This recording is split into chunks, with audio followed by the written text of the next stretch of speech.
നമസ്കാരം. കണ്ണൂരിൽ ശ്രീ മൃദംഗ ശൈലേശ്വരി ക്ഷേത്രത്തിൽ ഇഫ്താർ സംഗമം നടത്താനുള്ള നീക്കത്തിൽ നിന്നും ക്ഷേത്ര കമ്മിറ്റി പിൻവലിഞ്ഞു. ശ്രീ മൃദംഗ ശൈലേശ്വരി ക്ഷേത്രം പോർക്കലി കലശ കമ്മിറ്റിയാണ് മുഴക്കുന്ന് മഹൽ നിവാസികൾക്ക് സമൂഹ നോമ്പുതുറയും സ്നേഹസംഗമവും ഒരുക്കിയത്. മാർച്ച് 26 വൈകിട്ട് 6 മണിക്ക് ക്ഷേത്രം ഓഡിറ്റോറിയത്തിലാണ് പരിപാടി നിശ്ചയിച്ചിരുന്നത്. എന്നാൽ ഇതിനെതിരെ ഹിന്ദു സേവാ കേന്ദ്രം ഹൈക്കോടതിയെ സമീപിക്കുകയായിരുന്നു. ഈ ഹർജി ബുധനാഴ്ച പരിഗണിക്കാനിരിക്കെയാണ് മലബാർ ദേവസ്വം ബോർഡ് ഇടപെട്ട് ഇഫ്താർ സംഗമം നടത്തുന്നില്ലെന്ന് ഹൈക്കോടതി അറിയിച്ചത്. ഹിന്ദു സേവാ കേന്ദ്രം നൽകിയ ഹർജിയിൽ അഡ്വക്കേറ്റ് കൃഷ്ണരാജാണ് ഹാജരായത്. മലബാർ ദേവസ്വം ബോർഡിന്റെ കീഴിലുള്ള ഈ ക്ഷേത്രത്തിൽ CPM പ്രവർത്തകരടങ്ങുന്ന കമ്മിറ്റിയാണ് ദൈനംദിന കാര്യങ്ങൾ നടത്തിവരുന്നത്. ക്ഷേത്രോത്സവവും മറ്റ് ചടങ്ങുകളും നടത്തുന്നത് CPM പ്രാദേശിക നേതൃത്വത്തിന്റെ നിയന്ത്രണത്തിലാണ്.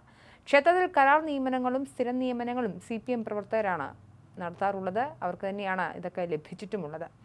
മുഴക്കുന്ന് ഗ്രാമപഞ്ചായത്തിൽ സ്ഥിതി ചെയ്യുന്ന ഭഗവതി ക്ഷേത്രമാണ് മൃദംഗ ശൈലേശ്വരി ക്ഷേത്രം. ദുർഗയാണ് പ്രതിഷ്ഠ. സരസ്വതി, ലക്ഷ്മി, കാളി അഥവാ പോർക്കലി സങ്കല്പങ്ങളിലും പൂജിക്കുന്നുണ്ട്.